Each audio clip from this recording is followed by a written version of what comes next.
Hi there. Now in the video you're about to watch, there are two things that might make a seasoned mechanic raise his eyebrows or shake his head, or maybe even call me a knucklehead. Need to rebuild your Chevy 3-speed coffee grinder, but you're not sure you have what it takes? Well, we're going to do something I've been procrastinating against for a while now, and that's the brakes. Don't know why. Hey fellers, does the carburetor on your car have all the charm of a pungent hunk of dung? Well, hello guys. It's below freezing outside, so I think it's an important day to work on the cooling system of our 48 Chevy. Well, kiddies, who wants to learn about automotive distributors today? Excellent. Well, we've been down a long, rough road, haven't we? And we're not getting any younger. Hey everyone, do you need a project for those long, cold winter nights? Something you can wow the neighbors with and show off to your friends and family? Okay, welcome to the exciting underworld of a 48 Chevy. And now, we welcome you back to everyone's favorite biannual soap opera, Hope Springs Eternal. When you were last with us, our hero, witless and unafraid, attempted to pressure up the oiling system on the 48 Chevy.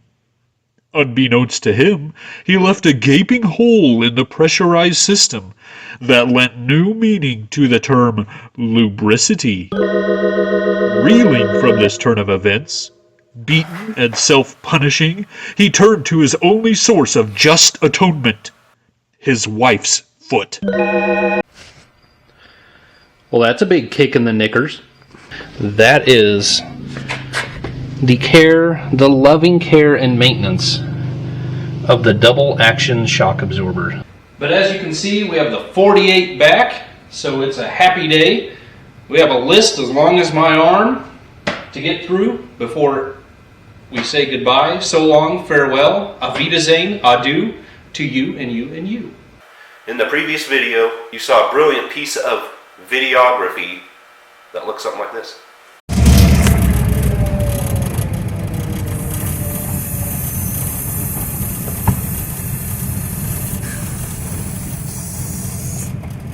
Well, that was effective. What a rotten job! No, this isn't the headliner. Curtains for the bathroom.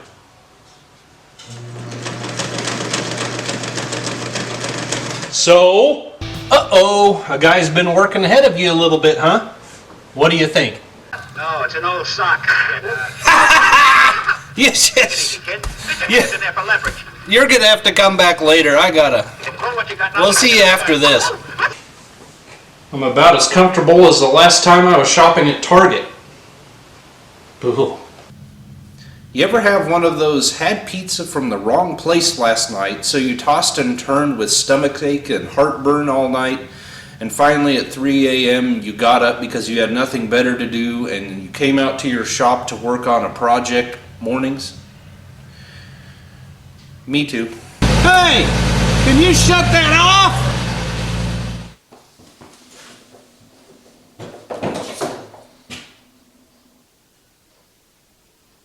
Sorry. You know what? We have a lot to do. So why don't I just zip it, tick a lock, and we get to work. Yes, indeed. Hello again, folks. Thank you so much for joining me. This is the much anticipated but much put off final video for the 48 Chevy. I'm sad to see it go, as much as many of you are, but it's not mine. I could try to get to Mexico with it, but I think they'd catch up with me eventually, you know. Maybe if I get to Cuba, I'd blend in with the crowd. I don't know. But anyway, so where's it been? It has been at my neighbor's house. He is a car guy, but he has family at opposite ends of the country, so he is often gone, and I've been a little bit nervous about it being there. Basically, the shed's not locked. His house is right on a blacktop road, a lot of traffic going by all the time. Well, for rural Kansas. There's cars every now and then. And I think there's a mouse problem in there. So I really didn't want to leave it in there very long. Now, the owner was a local boy, and he lives now in one of those far off Magical Kingdom big city places several hours to the east of here. He comes out every now and often to catch up with his elderly uncles and so forth. So what I'm going to do is I'm going to take it down to his uncle's ranch, leave it in the shed, put a car cover on it, and then he's going to come down with the trailer and take it home whenever he can. So that's what we're going to do. We're going to leave it in his hands, but I have to make sure it's ready for him. When he pulls it off the trailer in town, back home, we have to know it's not going to leave him stranded right after he ate his huge Sancho or burrito or something, you know. So it's got to be reliable. Now in the trunk of the car, and I'll show you this in a minute, the owner has a brand new set of wide white wall tires from Coker, I believe. Not sure what brand they are, but we'll take a look. We'll take a peek. But I told the guy, we're not even going to bother touching the tires. I could have them switched out for him, all ready to go, balanced up, so forth.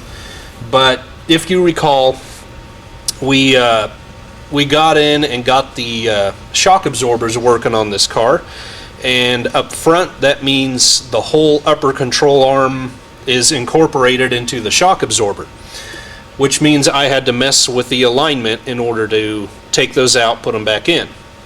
Now, I did my best to get it close, but we don't even know where it was to begin with. So I told him, we're just going to hold off on tires, get it to a shop that can do an alignment, and swap the tires out at the same time. So that's what he's going to do. But I wanted to jack this up and check out the bearings, see if that was contributing any to our ride quality. And I had a little growling noise. Now I really think most of it's just in the rubber, but these are just a little bit playful. You know, that's like having a lot of play, full of play. It's not bad, but if I could cut that in half, I'd be really happy. So we're going to pop both front tires off and do that. And then we're going to recheck the fluid level in the shock absorbers. We're going to do the same on the back shocks. I can hear the brakes dragging, so I know they're good. Should check the brake fluid. I've already checked the tranny fluid. Let's just do this. Stop talking about it and just do it. It's too bad these hubcaps are so beat up.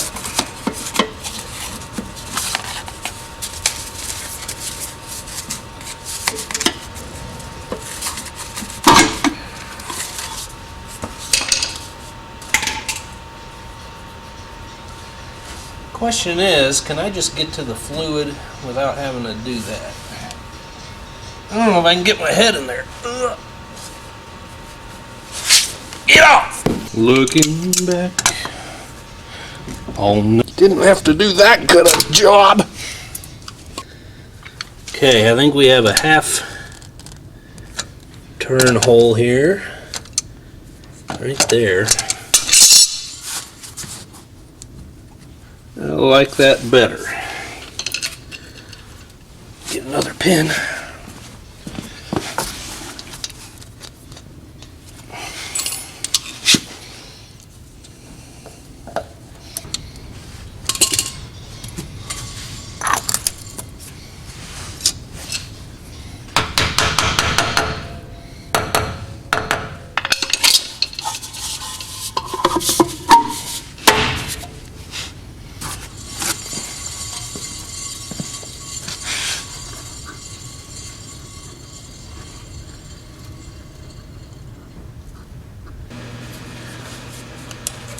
Now I don't have any power steering fluid here for some reason, and that's what I put in those shock absorbers, so I'm going to have to bring that from home next time I can work on this. Just check the antifreeze. Now back at my home shop, I noticed I had a huge puddle of coolant on the floor, and I thought, oh great, that new water pump or something went bad on us. But every single one of these original style hose clamps on the radiator hoses, they're new radiator hoses as well. They're the ones marked GM, you know, it's a kit from Chevs of the 40s or whatever. Every single one of these clamps was loose. The only thing I can figure is it was really cold when I installed them in my shop. Rubber hose and cold does not mix well. When it warms up, you'll most likely have leaks. So just be aware of that and recheck your clamps. Make sure you're not going to get yourself in a bad position. But everything is holding tight now. I tightened them up at home before I even stored it at my neighbor's house. And there's no new leaks on this floor, so we are good there. In fact, there's really no leaks anywhere on this car, except I believe out of the counter shaft on the transmission, where it goes through the wall of the case. That you just get a drop of gear oil every now and then. So really doing pretty good. That's for one of these old 40s cars, we couldn't ask for more than that. So that's more than you could ask for on a 1960s car or a 70s car, to be honest with you. So we're doing really well. Still has plenty of oil. Antifreeze is holding. Now, because I'm too lazy and stubborn, I'm just going to jam the old noggin up in here. You know, shred the old ears off, which I once tried to do when I was a kid. Funny story. I'm going to get you in here somewhere.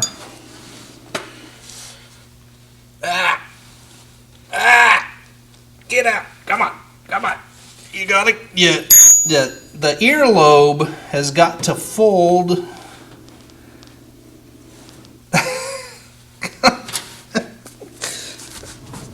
Perfect. These post knee action, let's say, Chevrolets, then they went to a dual action upper shock absorber integrated into the upper control arm. And these, I've had questions on this before. These are serviced as a unit. Even back in the day when these were new cars, the parts room would have an entire shock absorber control arm assembly on the shelf, and the tech would replace them as a unit. There are places that rebuild them, and at the time, at the video when I went through these kind of, I mentioned I want to go through one day and see if we can figure out how to rebuild them. There are places, Apple Hydraulics comes to mind. That is an outfit that rebuilds them. You can actually find them on eBay or Amazon. I'm sure they are sold by individuals such as Apple Hydraulics. And they're incredibly expensive. Between the two uppers on the front, we would probably spend $1,000, $1,200, somewhere in there. And then the single action shocks in the rear, I really don't know what they cost. They might be half price of that, somewhere in there. So as far as these go, they seem to be leaking just very slightly around the packings of the shaft. So my hope was when we redid these that would soak up oil and have a tendency to swell up and reseal itself. Now, they may have been leaking, back in the 60s. In fact, I'd be surprised if they weren't. And this, like everything else on these old cars, you cannot be surprised if you have leaks. That was just daily life. So, we've had these for, I'd have to see when I publish that video. These have probably been on here 2 years, and you know, we just have very, very slow drip. And the owner, if you own one of these cars, you're just gonna have to keep that in mind. And I have just a little power steering fluid, too little actually. Oh yeah, see, that hardly took any fluid, so we've got plenty left in there.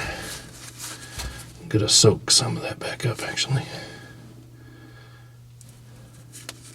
So it's just a slow leak. There is a bunch of dirt and sand on the upper spring tower, whatever you want to call it here. So I'm going to take this and pressure wash it off before we deliver it. But this is just purely regular maintenance on these old cars, and it's nothing to get upset about. So I'm going to check the other 3, and we will let this thing down. I wish that was ginger ale. I could use a couple squirts. I'm thirsty. All right, now I'm going to get under here. Here are our single action shocks. Right up in there. We got the new old stock shock links, because the original ones were broken. These are off eBay. Got those working nice, so I'm going to check the fluid in there. As we're looking under here, you can see the shiny transmission up there. If you recall, we had exhaust up to the glass pack where that exhaust hanger is, and then this tailpipe.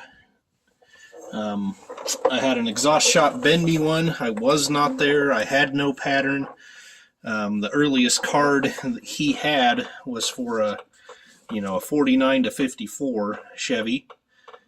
So he bent it according to that, and that worked really well for the most part. We modified it, took some of the bend out of it, if you recall, and otherwise, then we got our brand new gas tank here. So I'm going to check out shock absorbers, then I'm going to grab the grease gun and make sure our shackles are greased up, and then I'm going to pull the plug on the diff and make sure that's got gear oil in it. Look at the condition. I mean, talk about your prime candidates if you wanted to do a full restoration. That spare tire well is just beautiful. Springs are still wrapped in tin.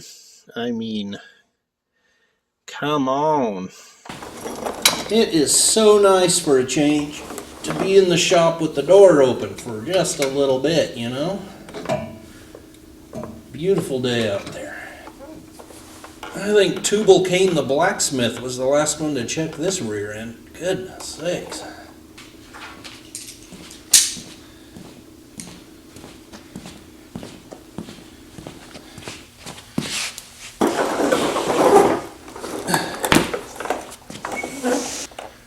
Resorting to a vice grip is not a good resort as far as I'm concerned. But I got it.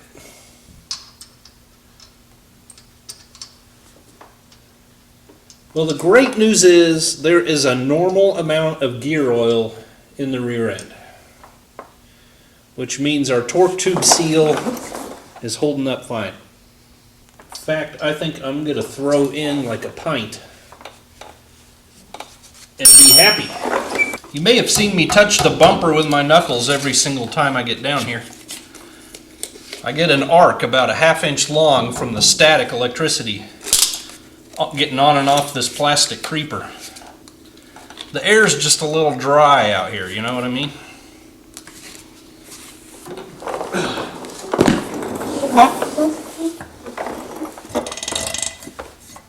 That was the bottle.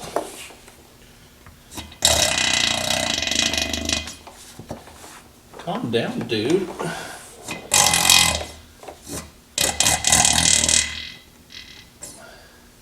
Does anyone else out there really like Sleepy Lagoon by Harry James?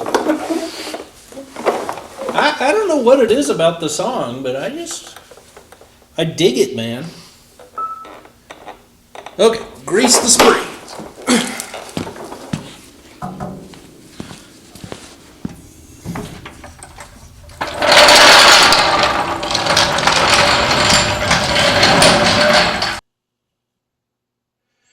Okay, engine oil is good. I put stable in the gas tank. We should be good there. He's got like 5 to 10 gallons. Antifreeze is good. Battery is good.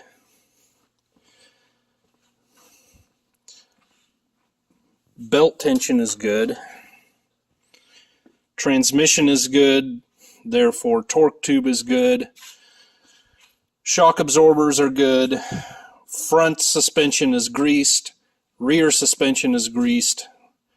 I think I just mentioned the rear axle. I could, looks like I could add a little air in the tires, but that doesn't really matter too much. I think we were good as far as, the steering gear is greased. Maybe we should check the lights. Dash lights are good, and we show a discharge. Gauge is working.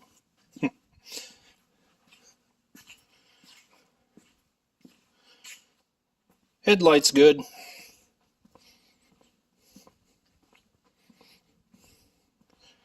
Tail lights and tag light engage. Was this the fog light? I forget. No. I also forget how they were wired in. Were they keyed? I don't remember. Oh no, that was the Luminix. I don't know what that is. Or the Lumador. Yeah.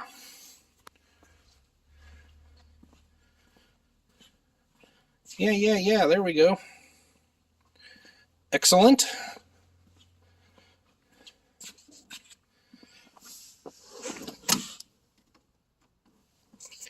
And last but not least, dome light. Okay. Now, I had just mentioned that this would be a great candidate for a restoration, and indeed it would.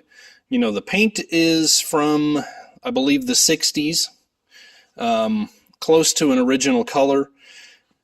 He decided, with my input, mind you, he did decide to leave it.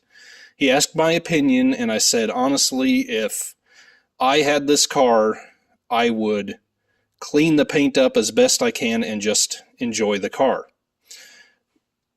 That's not necessarily everyone's opinion. The only rust on this car, as in compromised steel, is right there. And then it's not quite as bad on this end. And that must be from mud getting kicked up and stuck in the rear quarters there. But you know, from 10, 20 feet away, it's a good looking car. And he came out to my house and for a couple hours buffed on the right side. So if you can see about in the center on top here, this is much more hazy on the left. And it needs to be gone over again. You know, that's been already almost a year probably. There's just a lot of little things that an owner can tinker around on and work on. You know, he can take the wheels off, clean up in the wells, paint it up, make it look good. He can clean up his inner running boards here, or step plates, or whatever you want to call them. You know, he can have this paint matched, and he can sand some stuff down and get a spray can of it and just go to town and just have a nice little project car, kind of relive his youth in, because we would easily spend 2 to 3 times the money that he has already spent with me doing everything we've done here. So, you know, you got to balance, you got to weigh, you got to balance what you want to accomplish and how much money you want to spend. And he's got a good, reliable driver that he can get out on the road, take the grandkids out, just enjoy it without sinking just a huge amount of money into it. So it smells great in there. It's comfortable in there. It's a lot of fun in there. And anyway, this is what I would have done. And he can get in here and slow down the rust. This is the only surface rust on the car. And yeah, there are a lot of little spots. You know, you look here in the belt line under the stainless, you've got rust showing through. Alright, I think I am going to add a little air in the rear tires anyway, and then I'm going to run a rag over the glass, get the old bird poop off and so forth, and we are going to load it up on a trailer.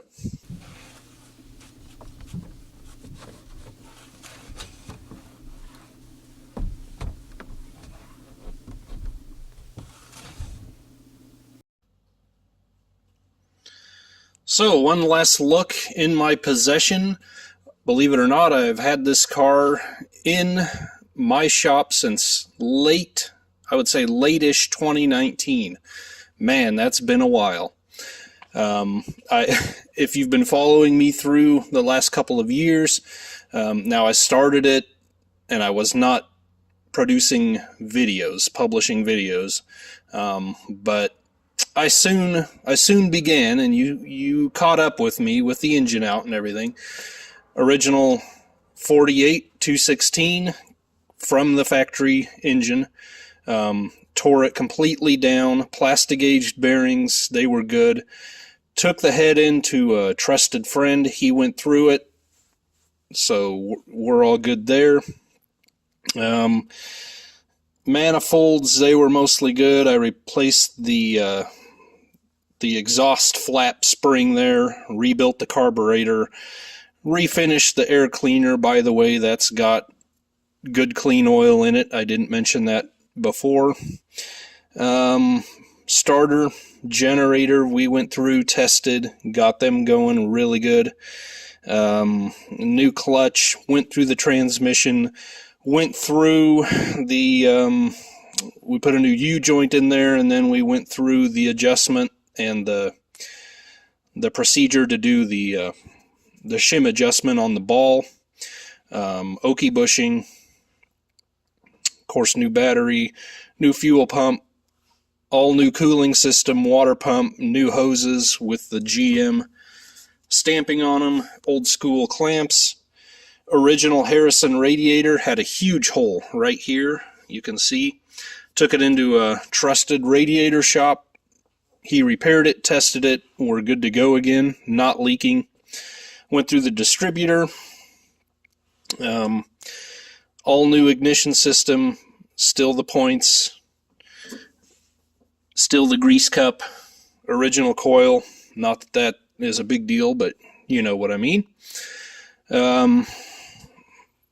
Still 6-volt system. I went completely through all of the wiring from the instrument panel on forward. So all new engine harnesses and light harnesses up front. And as you saw, everything is working up here. Brakes, kingpins, went through the shocks. Tie rods were good. Most of it was good. There was just a lot of slop in the kingpins, so we took care of that. Went through the bearings. All new brake lines, exhaust, gas tank, and then we set forth on an upholstery adventure. So we stripped that completely down, all new headliner.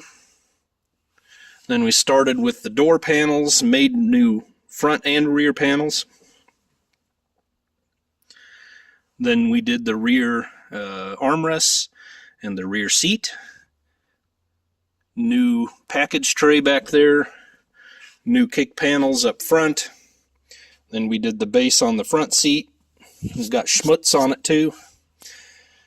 Rebuilt the base, rebuilt the backrest, rebuilt the cushions. And lastly, we reinstalled the door panels, windlace, and wire on windlace. We did the sun visors, not happy with those still. So I told the guy, one of these days I'm going to pull the 48 sun visors out of my sedan at home, and we will try to do a better job of it, and I will mail him those, and maybe he can mail these back to me or whatever. Also, carpet kit, had to redo the front half. Did not like what was going on with it, and we got that done. So we are going to close the hood and turn the page on this project.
Well, everyone, I really want to thank you for coming along on all the work we've done. Maybe some of you are just catching up now, maybe months after the fact, who knows?